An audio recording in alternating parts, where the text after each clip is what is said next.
We're going to start with a slideshow. The one thing you should do at an event is prepare more. Okay. We're going to lower the lights and things. And if you need to describe very briefly what each slide refers to. Okay. Karen, this is your up. Oh, apparently. That's the Fifi Awards for the Fragrance Foundation, Dinner for 1,000. That's the Gotham Awards.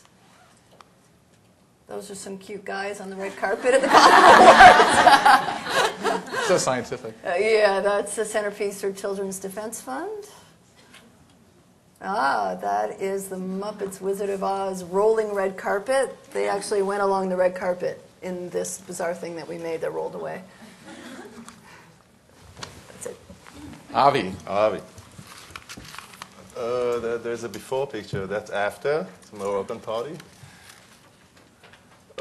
This was an event for New York City Opera in Lincoln Center. There were, I think, about 10,000 candles on scaffolding. Wow. This is the same space, actually, I think a year or two later. Just lots of paper lanterns and pink lights everywhere. This is the Whitney. Dinner for about 40 people from the same dinner. This is for the Robin Hood Foundation. It's at the Javits Center. These clouds are made of baby's breath. What? Baby's breath? Oh, Yeah. From the same thing.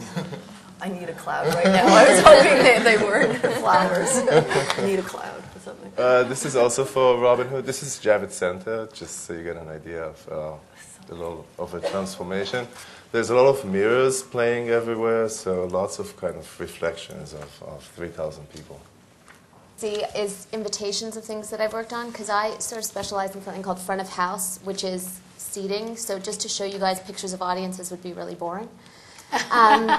So one of the events I worked on for Saks was a big launch event for a promotion called Wild About Cashmere, which was last fall. The Derailed premiere was one. I do a lot of movie premieres. Fashion Rocks is a huge concert that Condé Nast puts on at Radio City Music Hall, and we sat that. That was fun. War of the Worlds. We did a show when Leanne Womack, she actually won Album of the Year. The Country Music Awards came to New York, so we did a show for her when she got nominated. Lacoste, we do some fashion shows. Lacoste is one that we work with. That's it. This is our upfront, which is the most important event that we do every year, where we introduce the fall schedule to the advertisers, and they can buy advertising upfront of everybody else. So that's why, and some people call it the scheduling announcement. The people from the West Coast call it the scheduling announcement. The people from the East Coast call it the upfront. And we do it at Lincoln Center. And we have to sort of protect our area, so we decided to do some custom-made, barricade covers. This was from the Super Bowl we just held in Detroit. Again, from the Super Bowl, which was in Detroit. So we were playing off of two things. First of all, football and tailgating. And then we got some antique cars from all three of the major car manufacturers who are our clients, and did the food stations around those. That was sort of the centerpiece of the ballroom for the opening night. This is the inside of the tent for the upfront that we did last year. We have the largest bar in New York City. No, practically the largest bar in New York City. It's pretty much the entire length of the tent. Good for sales. And we had some custom-made cocktails because green and blue were our colors last year. And so as people walked in, it was just sort of the length of the tent where we had the wait staff with these silver trays with these customized cocktails. Food. And this, again, is from Super Bowl, and it's a big ice carving of a football player with our logos. Thank you. So I wanted to start off with what each panelist's opinion of why the event industry is so important to them, and why event design is now more strategy than it is just beautiful centerpieces. So Avi, do you want to just start with that? Well, But you can say anything you want either. I don't think it ever was just centerpieces. I know. So that's for beginners. I mean, my philosophy about events in general, and really kind of doesn't matter what they are, is that they have to be special. And that's why they call them special events. I think if you walk into a room like that, you know, there's lots of beautiful people, but it's kind of normal.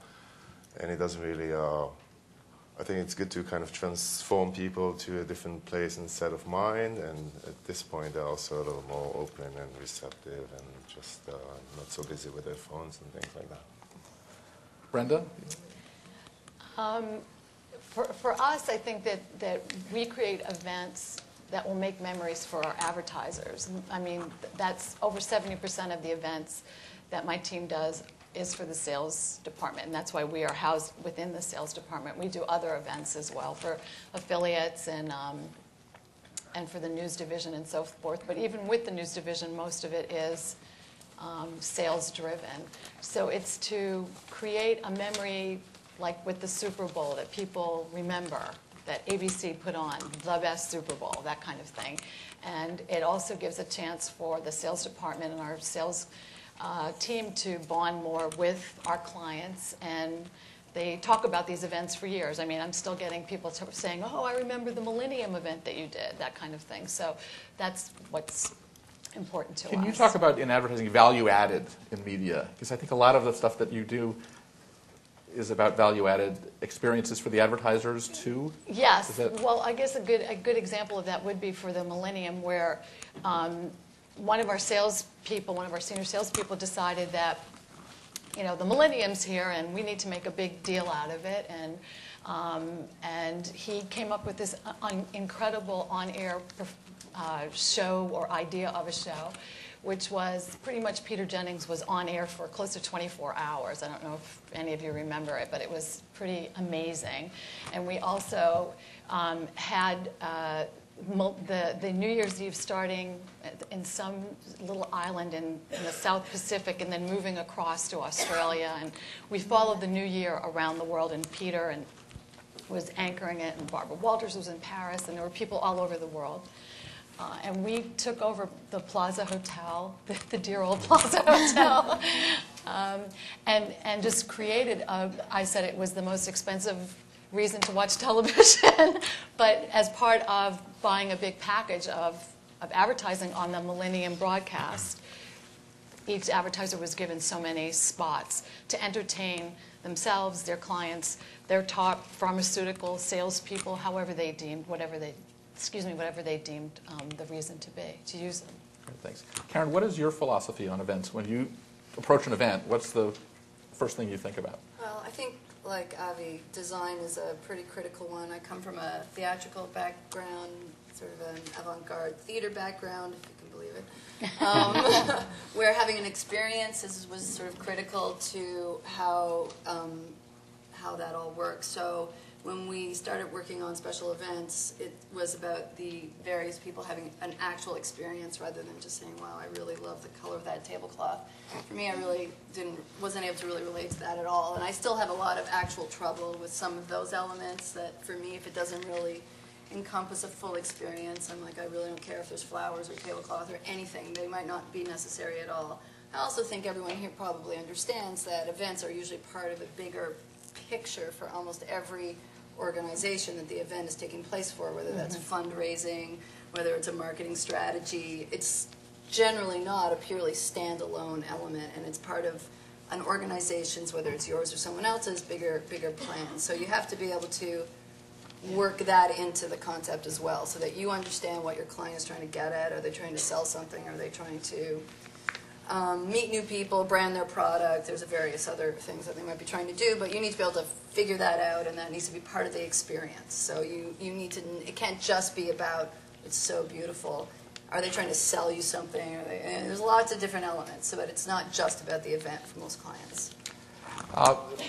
All of you, I'm sure, went to event planning school. The question is, of course, nobody did. Nobody did. The question is, how do you get in this industry? You're an architect, you're in theater, you were in conventions and politics and everything. That was why are you in this industry? And what got you here?